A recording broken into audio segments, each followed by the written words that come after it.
Okay, here's my chimney I'm going to use. One of the rivets has not come out yet, so I'm going to have to drill that out.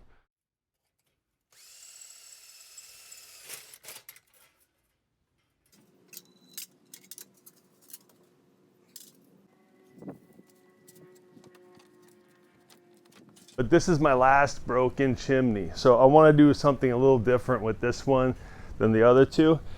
First off, I want to cut little slits in the holes. 5 inches here, cut little slits in the holes, so when I bend it, it bends easier and more precisely to 5 inches, so it goes from the charcoal grate to the cooking grate, which is one of the goals. And then also I want to get rid of this little bit here, because depending on how you put it in there, this could touch the cooking grate.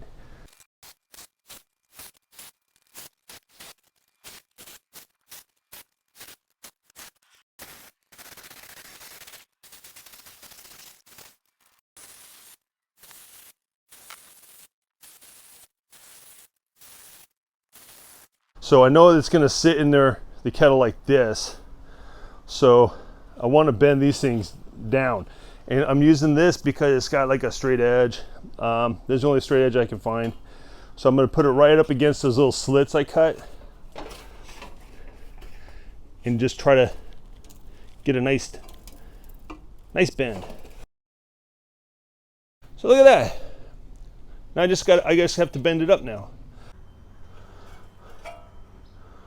All right, here we go. Let's see if it works.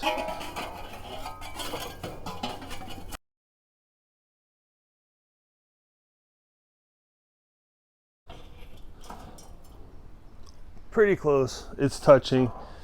It's not enough to change it. Okay, this is what you end up with. Holes and spaces, so your charcoal can breathe, and you just dump the charcoal in here. You don't have to set it up.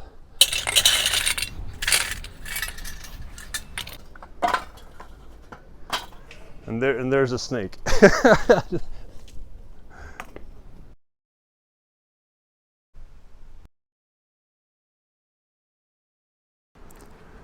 Okay, the last thing I want to mention is that the Weber chimney and the basket are made of aluminized steel.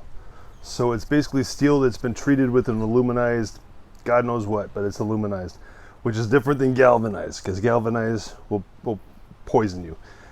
Aluminized steel, they make baking sheets out of it, so it couldn't be all that bad. But if I'm wrong, please let me know.